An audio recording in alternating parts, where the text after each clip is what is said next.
wa nasta'inuhu wa nastaghfiruh wa na'udzu billahi min syururi anfusina wa min sayyiati a'malina man yahdihillahu fala mudhillalah wa man yudlil fala hadiyalah. Asyhadu an la ilaha illallah wahdahu la syarikalah wa asyhadu anna Muhammadan abduhu wa rasuluh. Allahumma salli wa sallim ala sayyidina Muhammad wa ala alihi wa sahbihi wa sallam.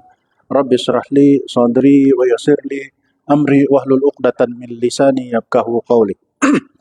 Amma ba'du. Yang saya hormati pengurusi masjid Tuan Haji Malik Chua berserta dengan seluruh ahli-ahli jawatan kuasanya, Tuan Imam dan seluruh para jemaah sekalian. Alhamdulillah kita merapatkan setinggi-tinggi kesyukuran kehadirat Allah Subhanahu wa taala karena masih berkesempatan untuk kita bersua muka pada hari ini. Dan tuan-tuan, sebenarnya tajuk nih saya mau bawa minggu lepas lagi.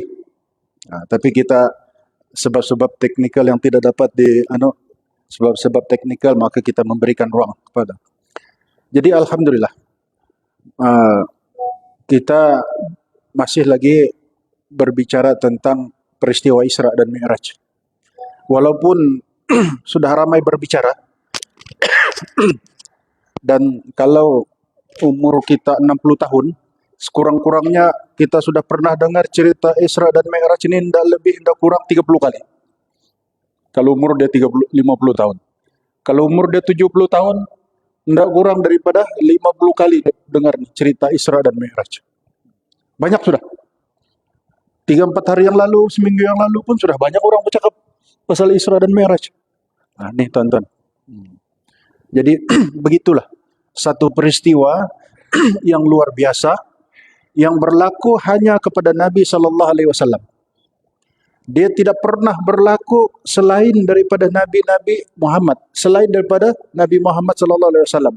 Termasuklah Adam alaihi salam, Nabi Nuh, Nabi Isa dan lain-lain nabi yang terdahulu daripada Nabi Muhammad sallallahu alaihi wasallam. Inilah satu hadiah, satu peristiwa yang besar, yang luar biasa berlaku dalam kehidupan Nabi sallallahu alaihi wasallam. Diberikan hanya kepada Nabi Muhammad sallallahu alaihi wasallam, tidak diberikan kepada nabi-nabi yang sebelum itu. Artinya betapa istimewanya Nabi Muhammad sallallahu alaihi wasallam ini, tinggi penghormatan yang Allah berikan kepada dia begitu tinggi sekali. Sekaligus diberikan hadiah dan penghormatan itu kepada umatnya. Siapa dia? Kitalah. Kita sebagai umat dia. Sebab itu Adam alaihissalam mencemburui umat-umat yang di bawah. Kalau boleh dia pun mau jadi umat Nabi Muhammad sallallahu alaihi wasallam. Kerana syafaat yang ada kepada diri Muhammad itu bukan saja di dunia, tetapi yang penting di akhirat, syafaat Nabi sallallahu alaihi wasallam. Jadi tuan-tuan, kita tahu perjalanan Isra dan Mi'raj itu daripada Makkah Al-Mukarramah ke Masjidil Aqsa di Palestin. Daripada Palestin naik ke Sidratul Muntaha, naik ke langit ke-7. Daripada langit ke-7 naik lagi ke atas ke Sidratul Muntaha, ke Mustawa di Arash. Sebab itu peristiwa ini sungguh luar biasa yang tidak pernah berlaku kepada nabi-nabi yang sebelumnya.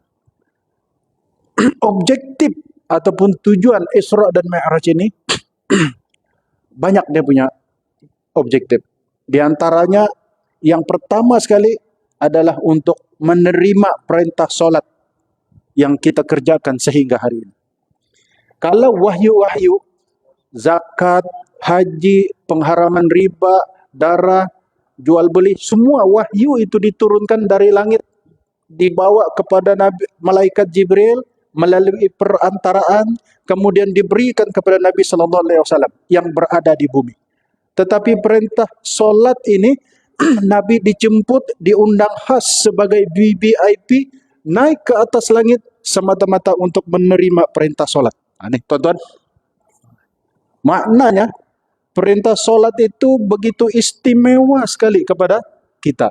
Macam mana kita hidup sekalipun, macam mana kita sibuk sekalipun, macam mana keadaan kita sekalipun, kalau kita selagi kita hidup, kita wajib solat.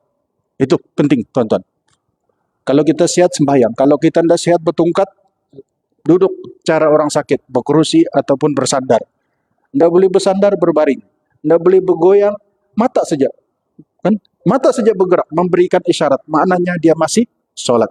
Artinya selagi kita hidup, solat itu wajib. Kalau macam puasa, kita musafir pun boleh kita qada. Tengok. Yang lain-lain. Tetapi solat ini macam mana keadaan kita pun, kita tetap mengerjakan solat. Sebab itu perintah solat itu didatangkan khas melalui jemputan yang diundang khas oleh Nabi naik ke atas langit semata-mata untuk menerima perintah solat. Itu saja. Objektif yang kedua ialah Nabi SAW Isra dan Mi'raj ini adalah untuk menghiburkan, mengukuhkan, memantapkan jiwa Nabi SAW, kerana pada waktu itu Nabi SAW mengalami dua kesedihan.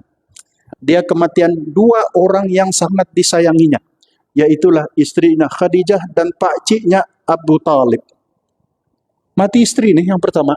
Istri mati sedih. Lainlah kan, kita ni ada yang mati istri tidak sedih itu lain tuh. Banyak lagi ada bilang. Tapi ini satu-satunya istri yang memberikan sumbangan besar terhadap perkembangan Islam pada awalnya. Siapa orang yang menerima Islam sekali? Nabi SAW apabila dia menerima wahyu daripada Gua Hira, dia berkhalawat di sana, orang bilang dia duduk di Gua Hira, tiba-tiba satu hari didatangkan malaikat dengan dibacakan surah Iqra bismi rabbikal ladzi khalaq, khalaqal insana min 'alaq, Iqra wa rabbuka ilal akhiril ayah, sampai akhir, dipeluk, dipaksa baca, bergegar Nabi. Siapa ni tiba-tiba muncul di dalam gua yang tiba-tiba datang, makhluk apa ini? Bergegar gitu, ketakutan. Dia pulang ditenangkan oleh istrinya yang bernama Khadijah, diselimut dengan baik. Nah begitulah, barulah Nabi SAW merasa tenang. Nah, itu istri sayang. Dan sebahagian besar harta yang dipunyai oleh Khadijah itu, seorang hartawan, seorang businesswoman di Mekah pada waktu itu, punya harta, sebagian besar hartanya dikorbankan untuk perjuangan Nabi SAW. Nah, itu. Sehingga akhir hayat, apabila Khadijah hampir-hampir menemui ajalnya, sakit sudah, dia tahu lama lagi dia akan meninggal. Apa katanya? Ya Rasulullah, katanya, kalau engkau berjuang kepada fisabilillah, kau tidak punya apa-apa lagi, modal pun tidak ada lagi, duit pun tiada, harta pun tiada lagi. Kau pergi ke kuburku, kau korek kuburku, ambil tulang-tulangku, kau jual. Sampai begitu sekali Khadijah mencadangkan kepada Nabi Muhammad SAW. Maknanya apa tuan-tuan? Maknanya, artinya, walaupun perjuanganmu modal kekurangan, tenaga kekurangan, sokongan kekurangan, tetapi perjuanganmu diteruskan juga walau macam mana pun susah. Itu maksudnya. Maknanya kata-kata Khadijah ini sungguh besar dan sungguh mendalam sekali. Jadi itu Khadijah. Manakala orang yang kedua pula yaitu Abu Talib, yaitu pakciknya Abu Talib. Selepas ibu dan bapaknya meninggal, satu-satu pakcik yang sanggup pelihara dia ialah pakciknya yang bernama Abu Talib. Abu Talib ini mempunyai pengaruh, mempunyai kekuasaan besar di Mekah, yang disegani di Mekah. Maka Abu Talib lah yang akan melindungi Nabi SAW apabila ketika Muhammad mula menyebarkan ajaran Islam sedikit demi sedikit. Nabi Muhammad menyebarkan Islam ditentang, dimarah, dimaki, dihamun, dizalimi oleh orang-orang Quraisy pada waktu itu yang mendukung perjuangan Nabi SAW, Abu Talib, walaupun waktu itu dia belum Islam lagi. Dia menyokong. Sebab apa? Ini Abu Talib bukan artinya Abu Talib tidak punya anak. Ada 10 orang anak dia. Tetapi dia sanggup memelihara Nabi Muhammad sebagai anak buahnya itu seperti anak dia sendiri. Dia pelihara. Sampai begitu sekali. Sebab itu dia yang melindungi akhirnya Abu Jahal. Orang-orang Quraisy ini, ketuanya Abu Jahal, Abu Lahab dan geng-gengnya. Banyaklah gengnya itu kan. Dan yang selalu bersuara ni Abu Jahal yang selalu menentang, sehingga dia memberikan amaran Nabi Muhammad tidak indahkan, dia memberi amaran kepada pacinya Abu Talib. Sudah di runding pertama anda berjaya, rundingan kedua anda berjaya, rundingan ketiga yang terakhir tuh apa dia kata? Wahai Abu Talib, kau nasihatkanlah anak buahmu Muhammad itu. Suruh dia berhenti daripada menyebarkan agama Islam. Cukuplah dengan ajaran datuk nenek moyang kita menyembah berhala ini. Jangan lagi buat perpecahan dalam masyarakat kita. Nah, sampai begitu Abu Jahal. Dia gunakan modal memecahkan masyarakat. Orang politik kan, itulah modalnya. Lalu Abu Bakar pun menyampaikan hasrat dia kepada Muhammad. Ya wahai anak buahku, katanya, aku ini menerima ancaman daripada orang Quraisy supaya engkau ini memberhentikan aktivitimu menyebarkan ajaran barumu ini di Mekah ini. Berhentilah. Kalau tidak kita akan dianiaya, akan dizalimi kelak. Apa Nabi Muhammad jawab, tuan-tuan? Nabi Muhammad SAW menjawab, kalaulah bulan diletakkan di tangan kananku, matahari di tangan kiriku, untuk aku meninggalkan ajaran Islam ini, nescaya tidak akan aku tinggal sama sekali. Ataupun aku mati kerananya. Nah, itu Nabi Muhammad SAW. Hebat sekali. Kan? Bulan diletak di tangan kanan, matahari di tangan kiriku. Hebat itu, tuan-tuan. Bukan sembarang. Sampai kita ikut tuh kata-katanya, kan? Racun di tangan kananku, madu di tangan kiriku. Apalagi itu, macam biasa aja dengar. Jadi inilah tuan-tuan kehebatan yang ditunjukkan oleh Nabi SAW.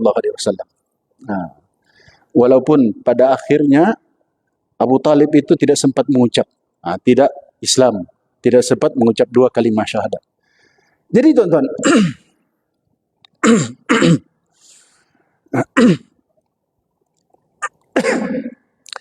peristiwa Isra dan Mi'raj ini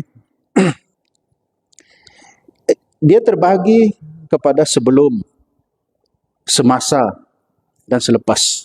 Tapi kita tidak bercadanglah mau cerita banyak. Kita cerita semua tuh. Kita cuma singkatkan kerana masa ini tidak cukup. Kita tahu tujuan Isra dan Mi'raj itu satu-satunya kita katakan perintah untuk menerima perintah solat itu. Di dalam Al-Quran Allah berfirman, Inna salata kanat alal mu'minina kitaban mawquta. Sungguh solat itu adalah kewajiban yang ditentukan ke atas orang-orang yang beriman. Dalam ayat lain Allah berfirman lagi, wa aqimus shalah wa atuz zakah warka'u ma'ar raqiin. Dan laksanakanlah solat, tunaikan zakat, rukulah bersama orang-orang yang ruku. Yaitu surah Al-Baqarah ayat 43. Jadi tuan-tuan, menghiburkan hati Nabi SAW ini diantaranya Allah memperjalankan, oleh kerana Nabi ini sangat sedih dengan kematian Khadijah dan sangat sedih dalam masa yang singkat itu, mati pula, meninggal pula pacinya Abu Talib yang menjaga. Kalau selama ini ada orang yang melindungi dia, dengan kematian 2 orang yang berpengaruh ini menyebabkan tidak ada lagi yang melindungi dia sekarang. Dan itulah menyebabkan orang-orang Quraisy merasa inilah peluangnya untuk mereka mula mengambil tindakan kepada Nabi Muhammad SAW. Sedih Nabi Muhammad. Jadi bila dia sedih, salah satu cara Allah menghiburkan Nabi Muhammad, dia perjalankan Nabi Muhammad daripada Mekah ke Masjidil Aqsa, daripada Masjidil Aqsa naik ke atas untuk menghilangkan duka lara dan nestapanya. Nah itu. Jadi tuan-tuan, apa maksud daripada kisah ini? Kita nih kalau susu-susu saat ini, jangan tunggu sini. Pergi melancong ke luar negara. Pergi ke Eropa kah, California kah, Los Angeles kah, udah guna sudah terbakar sudah. Pergilah tempat lain, Hawaii kah, pergi umrah kah, untuk menyenangkan hati kita. Sebab itu dalam satu ayat Allah menerangkan, Subhanallazi asra bi'abdihi lailan minal masjidil aqsa minal masjidil haram ilal masjidil aqsa allazi barakna haulahu linuriyahu min ayatina innahu huwas samiul basir. Maha suci Allah yang telah menjalankan hambanya pada malam dari Masjidil Haram ke Masjidil Aqsa yang kami berkati sekelilingnya. Sesungguhnya dia adalah yang kami perlihatkan kepadanya sebahagian daripada tanda-tanda kebesaran kami. Sesungguhnya dia maha mendengar lagi, maha melihat. Maknanya di dalam surah ini Allah menjalankan Nabi Muhammad dari Mekah ke Masjidil Aqsa. Daripada Masjidil Aqsa naik ke atas, naik ke Sidratul Muntaha, ke Mustawa, lepas turun dalam 2/3 malam. Mana ada kelajuan yang begitu tuh sampai sekarang, tuan-tuan? Tidak ada. Artinya Allah menjalankan Nabi Muhammad ini untuk Allah memperlihatkan tanda-tanda kekuasaannya kepada orang-orang di sekeliling kita waktu itu, terutama kepada orang Quraisy waktu itu yang menentang kepada Nabi Muhammad SAW. Tuan-tuan, kisah apabila Nabi sudah dijalankan, kita tidak sebutlah langit kedua ketiga, itu banyak sudah cerita. Kita ringkaskan saja. Apabila Nabi sudah turun sampai sudah 2/3 malam sebelum subuh, Abu Jahal pun bertanya. Biasanya Abu Jahal ini tukang cari cerita. Mesti dia mau tahu bahan-bahan baru, cerita baru untuk dia sampaikan pada masyarakat Mekah pada waktu itu. Itulah bahan politik orang kan, orang politik bahan dia begitulah. Apa cerita baru? Dalam keadaan Nabi terpikir, Nabi satu hari selepas dia turun, dia duduk termenung di rumah dia, di luar rumah. Dia termenung, macam mana aku ingin sampaikan berita Isra dan Mi'raj ini kepada umatku, berita yang luar biasa. Tentunya umatku ini tidak percaya dengan peristiwa ini. Mana ada orang percaya? Dalam 2/3 malam naik ke atas langit ke-7. Mana ada orang percaya? Impossible, tidak ada percaya. Terutama Abu Jahal. Jadi dalam dia duduk-duduk termenung, lalu Abu Jahal, ketua kaum musyrik itu, lalu dia tengok dia tengok Nabi Muhammad sedang termenung memikirkan, lalu dia dekat dengan Nabi Muhammad. Wahai Muhammad, ada cerita kan hari? Apa cerita? Apa Nabi Muhammad SAW jawab? Ada. Apa dia? Aku semalam dijalankan daripada Makkah ke Masjidil Aqsa. Daripada Masjidil Aqsa di Palestin dinaikkan ke atas. Dan subuh tadi aku telah sampai. Abu Jahal bila dia terima dalam hati dia, apa yang dia pikir tuan-tuan? Abu Jahal. Dalam kepala dia ni, Muhammad ni gila ke apa? Dia mau tergelak pun ada, mengejek pun ada, mempermalukan Nabi Muhammad pun ada. Ini Abu Jahal punya kerja. Tapi dia sabar-sabar. Dia tidak keluarkan. Dia tidak keluarkan. Dia sabar-sabar. Kan? Orang politik begitulah. Dia kena berpura-pura. Biasanya orang politik ni berpura-pura dengan politik ini sukar untuk dipisah. Biasalah. Bukan semua kan. Dia tahan-tahan. Dia tahan-tahan. Dia punya perasaan itu. Wahai Muhammad, bagus. Dia pun berlakon. Berpura-pura. Tahu berpura-pura? Dia pun berpura, wahai Muhammad, cerita kau ini sungguh bagus. Dia menunjukkan minat kepada Nabi Muhammad. Kalau kau ceritakan kepada aku, nescaya tidak berbaloi. Baik kau ceritakan kepada masyarakat Arab yang ada di Mekah ini, biar mereka semua dengar ceritamu yang sungguh menarik ini. Lalu dia pun mengumpulkan semua cerita-cerita. Mustahil daripada Mekah jalan pergi Palestin, dia punya jarak perjalanan tuan-tuan 2066 km. 2060 km daripada Mekah ke Palestin di Masjidil Aqsa. Kalau kita bawa kereta pandu sekarang ini 35 jam non-stop. Itu belum naik feri lalu di terusan Swiss lagi. Baru pergi ke seberang. Dan kalau kita naik unta, dulu perjalanan naik unta, naik kuda, jalan kaki. Dia punya perjalanan 40 hari baru sampai. Kalau naik unta, dalam 1 jam, unta boleh berjalan 1 jam 5 km. Dalam 1 hari, unta boleh berjalan 50 km. Coba bayangkan, berapa lama boleh sampai. Tuan-tuan, artinya, Abu Jahal pun memanggil. Wahai Muhammad, kalau selama ini kau tidak boleh bercakap, aku benarkan kau bercakap. Aku bagi tauliah, permit untuk kau bercakap. Pasal dia pegang permit, betul. Tauliah dia yang pegang kan, Abu Jahal. Lalu dia pun memanggil. Apa katanya? Apa Abu Jahal kata? Wahai sekalian Bani Ka'ab bin Kulay, bin Luay. Bani Ka'ab bin Luay ini induk kepada suku Quraisy. Mari kamu semua. Muhammad akan bercakap. Akan ada di berita baru akan disampaikan. Bila dia sudah beritakan, orang-orang yang ingin mendengar itu merasa excited sekali. Bersemangat. Ini kalilah kalau Muhammad cakap ini banyaklah orang masuk Islam. Ini orang berpikir itu. Ini kalilah dia bilang. Kalau Muhammad bercakap ni kali, mesti banyak yang terpengaruh, banyak yang masuk Islam. Tapi Abu Jahal tadi sudah memberikan isyarat. Tapi kalau kau sampaikan, jangan kau keluar tajuk. Ini macam kau cerita aku tadi ini, itulah kau cerita. Jangan keluar tajuk. Itu Nabi Muhammad pun setuju. Maka Nabi Muhammad pun setuju. Apa kata Muhammad? Aku menyampaikan cerita Isra dan Mi'raj itu semasa aku berdiri di atas Hijr Ismail. Hijr Ismail itu kita tahu tuan-tuan, kalau kita pergi umrah, pergi haji, Hijr Ismail itu merupakan pentas utama itu dulu. Artinya, maka maka maka Nabi Muhammad sallallahu alaihi wasallam pun menceritakan, wahai tuan-tuan, wahai kaum Quraisy semua, penduduk Mekah, semalam saya telah dijalankan daripada Mekah ke Palestin. Dari Palestin terus naik ke langit ke-7. Dari naik ke-7 terus naik lagi berdialog dan berjumpa dengan Tuhan. Terus saya sampai sebelum subuh. Kira-kira macam mana tuan-tuan masyarakat Arab pada waktu itu? Masyarakat Arab jahiliyah pada waktu itu. Mereka terima? Mereka tidak terima. Mereka kecewa sekali. Apalah Muhammad ini? Kan? Sekurang-kurangnya yang disampaikan ini berita tentang adab-adab berjirankah, nilai-nilai Islam dalam berjirankah, persaudarankah, nilai-nilai murni. Itu yang sepatutnya disampaikan. Begitu kecewanya orang-orang Arab Quraisy apabila mendengar Nabi Muhammad menyampaikan apa yang telah disampaikan itu. Ada yang kira-kira yang sudah mau atas pagar, mau melompat pati baru, mau tubuh pati baru pun ada. Kan? Macam-macam ada. Kecewa. Berjaya ke tidak rancangan Abu Jahal? Hampir-hampir berjaya, tuan-tuan. Rancangan Abu Jahal hampir berjaya. Sebab itu kalau orang tanya, siapakah penganjur utama peristiwa Isra dan Mi'raj? Abu Jahal.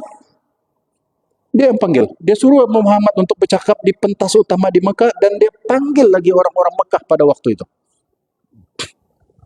Lalu ada seorang penasihat, wahai Abu Jahal, katanya, waktu Muhammad bercakap tadi ada seorang yang sangat berpengaruh.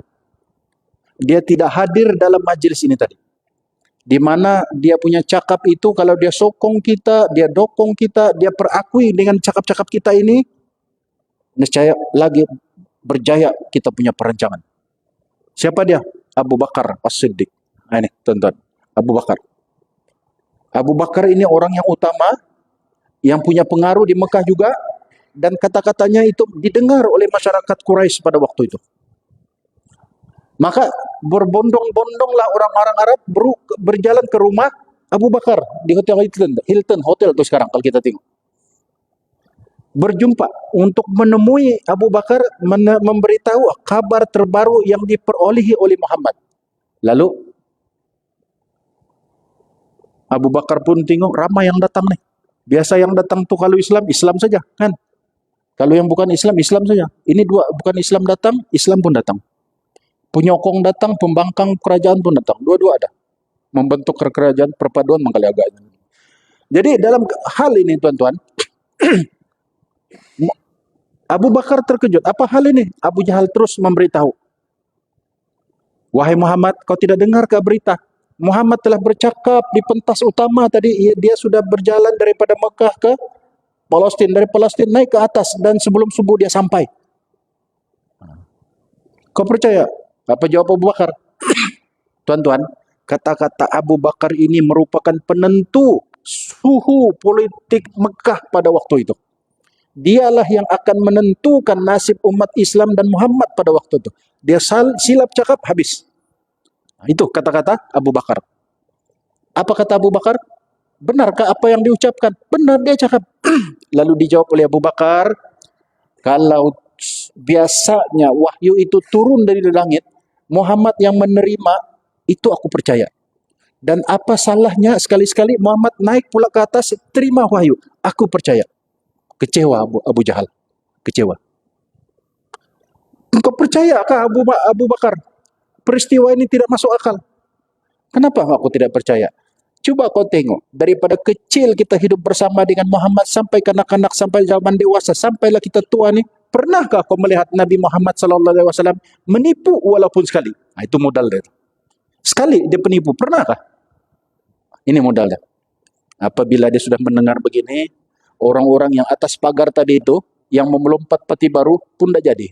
Yang mau pergi pati pembangkang tadi pun tidak jadi. Tetap di dalam kedudukan masing-masing. Maka tuan-tuan, inilah kata-kata. Apa yang dikatakan oleh Abu Bakar itu tadi? Apa kata Abu Bakar? Abu Bakar kata di dalam kata-katanya, ana sadaqtuhu bi khairis sama'i. Fakaifa ukazibuhu fi zalik madama qala faqad sadaq. Sungguh saya telah mempercayai perihal kabar langit, yakni Isra dan Mi'raj. Maka bagaimana mungkin saya mengingkarinya dalam peristiwa Isra itu, selama Rasulullah berkata maka sungguh dia adalah benar. Tuh, tuan-tuan. Sebab itu dari peristiwa ini, tuan-tuan, apa yang dapat kita pelajari peristiwa ini? Pertama, Abu Bakar adalah penyelamat suasana politik Mekah pada waktu itu. Kalau dia katakan saya pun tidak percaya, apa jadi kepada Muhammad? Mungkin Islam tidak berkembang sehingga sekarang. Itu boleh jadi. Tetapi Abu Bakar inilah penyelamat politik Mekah pada waktu itu. Itu yang pertama, pengajaran. Yang kedua, kita sangat perlu adanya watak seperti Abu Bakar dalam masyarakat kita. Dalam masyarakat kita yang bergaduh nih, yang berselisih paham, kita perlu ada watak seperti ini. Watak Abu Bakar. Bukan watak tukang bakar. Kalau watak tukang bakar tuh berlambak-lambak tuh, kiri kanan atas bawah semua dah. Itu senang dicari, enggak payah dicari, ada tuh. Jadi tuan-tuan, kita tahu perjalanan Nabi Muhammad SAW ini adalah suatu perjalanan yang luar biasa. Yang sangat hebat, yang sangat sukar untuk dipikir oleh akal yang biasa-biasa. Sebab perjalanan Nabi Muhammad itu dia menembusi 3 alam. Apa alam yang pertama? Alam yang pertama dia menembusi dengan alam fisikal ataupun alam indrawi yang kita nampak sekarang. Yaitu daripada Masjidil Haram di Mekah pergi ke Palestina, kita nampak. Alam yang kedua, Nabi Muhammad dia menembusi alam malaikat. Artinya daripada Masjidil Aqsa dia sampai langit yang ke-7. Malaikat punya perjalanan nih tuan-tuan, daripada langit ke-7 sampai ke bumi. Dia pulang alik, ulang alik. Inilah perjalanan malaikat. Dan alam yang ketiga, Nabi Muhammad, dia seorang yang boleh jalan. Daripada alam langit yang ke-7 naik ke alam ketuhanan yang dipanggil sebagai alam lahut. Yaitu Nabi naik daripada langit ke-7, naik ke mustawa di arsana, berjumpa dan berdialog dengan Allah Subhanahu wa taala. Tuan-tuan. Biasanya malaikat menemani Muhammad sallallahu alaihi wasallam perjalanan daripada Makkah, dia kasih kawan, dia kasih teman. Daripada Palestina naik ke langit ke-7, malaikat menemankan. Tapi bila dari langit ke-7 naik ke Sidratul Muntaha, apa Nabi Muhammad kata? Wahai Jibril, sampai di sini sajakah kau menemankan aku? Apa jawab Jibril? Iya Muhammad, sebab aku tidak boleh naik ke atas. Kalau aku naik juga, nescaya badan aku ini akan hancur, luluh dan binasa. Tengok tuan-tuan. Satu-satunya Nabi Muhammad yang diberikan keistimewaan, kemuliaan, diberi dan dibenarkan naik ke alam ketuhanan untuk menerima perintah solat 5 waktu sehingga hari ini. Tuan-tuan. Malaikat yang begitu hebat, yang tukang cabut nyawa, yang memberikan rezeki, yang menurunkan hujan, itu pun tidak dapat masuk ke alam ketuhanan. Hanya Muhammad yang diberikan kebenaran untuk masuk. Jadi tuan-tuan, artinya apabila dia sampai di alam ketuhanan, di sanalah Nabi SAW berdialog dengan Allah Subhanahu wa taala. Berdialog nih tuan-tuan. Apa itu berdialog? Berdialog ini artinya kalau saya bercakap tuan-tuan dengar. Kalau tuan-tuan bercakap saya dengar. Kalau saya bercakap tuan-tuan bercakap, itu bukan dialog, itu bergaduh nama itu. Macam laki bini bercakap tuh kan. Dua-dua bercakap. Jadi di antara cakap-cakap yang diucapkan di sana berdialog Nabi SAW dengan Allah, apa dia tuan-tuan? Assalamu alayka ayyuhan nabiyyu wa rahmatullahi wa barakatuh. Assalamu alayna wa ala ibadillahis sholihin. Di mana kita baca itu tuan-tuan? Nih tadi tahiyat, itulah di antara dialog yang diucapkan antara Allah dengan Nabi sallallahu alaihi wasallam ketika menerima perintah salat, tuan-tuan. Jadi tuan-tuan, menurut peristiwa Isra dan Mi'raj ini, kalau menurut otak tidak mungkin. Otak kita ini tidak mungkin. Dan menurut kebiasaan mustahil, impossible dia bilang. Dan menurut iman, ini maunya Allah. Tidak ada yang mustahil bagi Allah Subhanahu wa taala. Itu tuan-tuan. Sebab itu kita sebagai orang Muslim beriman, kita percaya Isra dan Mi'raj ini. Walaupun menurut otak tidak mungkin, menurut kebiasaan tidak mungkin, tetapi maunya Allah itu kun fayakun. Apabila dia mau jadikan, semua jadi.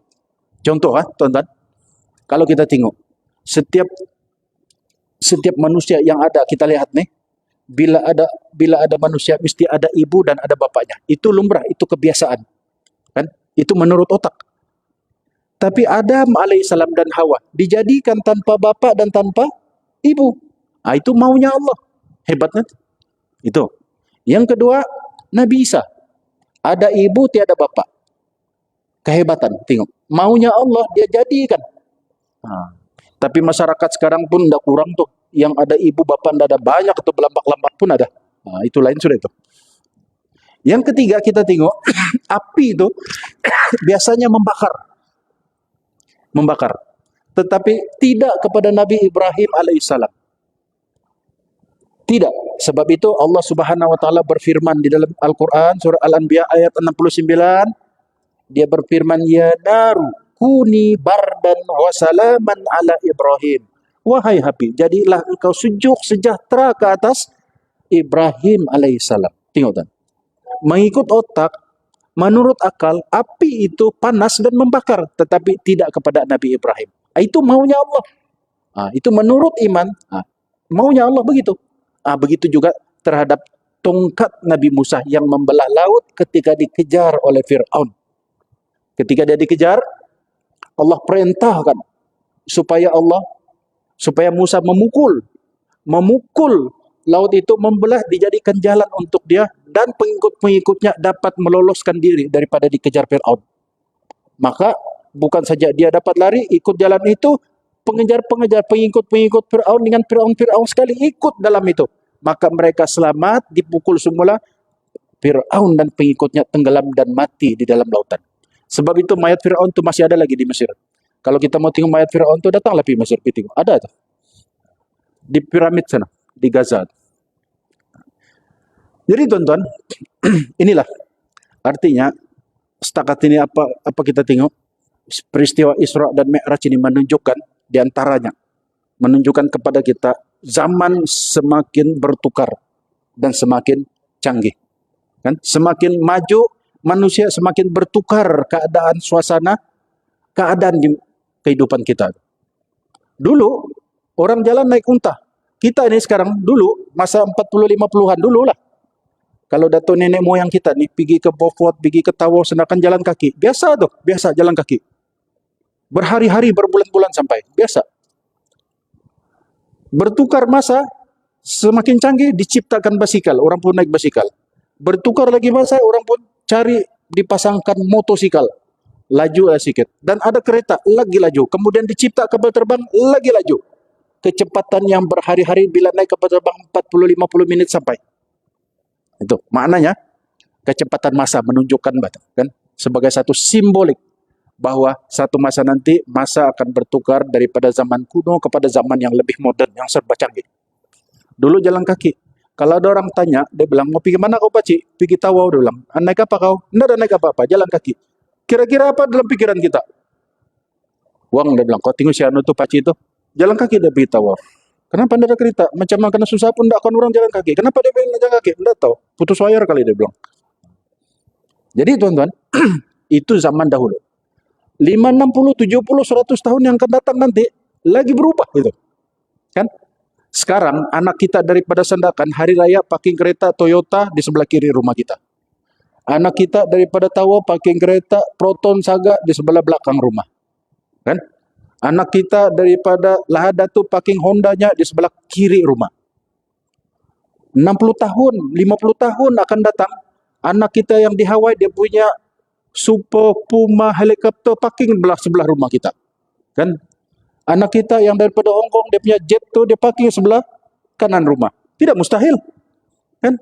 Tidak mustahil. Sekarang pun ada sudah drone. Ada sudah orang naik drone. Tidak mustahil. Artinya mengingatkan kita zaman semakin berubah dan perjalanan kita itu, perjalanan masa, kecanggihan, kelajuan itu pun berubah mengikut keperluan zaman pada waktu itu. Sebab itu Nabi SAW mengatakan, ajarlah anak-anak kamu seperti zaman di mana kamu berada sekarang. Nabi SAW. Macam kami dulu kan. Ini bunyi ni suruh berhenti lah. Macam kita dulu, kami ni orang-orang tuan. Kita dulu kan. Masa kita mengaji dulu kita ingatkah kita mengaji? Bapak kita suruh mengaji kita, dia bilang, Tuan Haji, Ustaz, ini anak aku belajar mengaji sama kau. Ini kalau kau pandai-pandai lah, apa yang anda kasih selain daripada Al-Quran? Satu batang rotan lagi. Dan ini untuk dia, kalau ada apa-apa, pandai-pandai lah kau, dia bilang. Satu batang rotan. Itu dulu-dulu. Tapi sekarang ada lagi kita buat. Tidak ada sudah. Tidak sesuai sudah. Sebab itu firman Allah, sabda Nabi SAW, ajarlah anak kamu mengikut peredaran zaman di mana waktu zaman kamu hidup di dalamnya. Jadi tuan-tuan, itulah sebagian kecil cerita Isra dan Mi'raj yang sudah banyak kali kita dengar. Ini merupakan ulangan benih kan? Orang bilang lain orang, lain ceritanya, lain padang, lain belalangnya. Kan? Itu lain. Jadi mudah-mudahan ada kelainannya nih. Jadi tuan-tuan, mudah-mudahan dengan cerita yang begini, kisah yang begini, betul-betul menginspirasikan kita. Peristiwa Isra dan Mi'raj, watak-watak yang ada dalam kisah Isra dan Mi'raj ini mengajar kita macam mana kita menjadi khalifah ataupun seorang hamba Allah yang betul-betul taat beribadat kepada Allah Subhanahu wa taala. Tidak lain dan tidak bukan ialah keikhlasan mesti ada dalam diri kita, seperti watak yang ada pada diri Abu Bakar As-Siddiq. Sebab itu Abu Bakar diberi nama As-Siddiq, artinya As-Siddiq itu artinya yang membenarkan. Apa saja yang dicakapkan oleh Nabi Muhammad, dia benar. Walaupun tidak masuk akal, dia benar. Sebab yang keluar dari mulut dia itu bukan mulut dia, daripada Allah Subhanahu wa taala. Jadi tuan-tuan, mudah-mudahan dipanjangkan umur, disehatkan badan, insya Allah dimurahkan rezeki, kita akan berjumpa lagi pada masa-masa yang akan datang. Wabillahi taufiq wal hidayah. Wassalamualaikum warahmatullahi wabarakatuh. Terima kasih.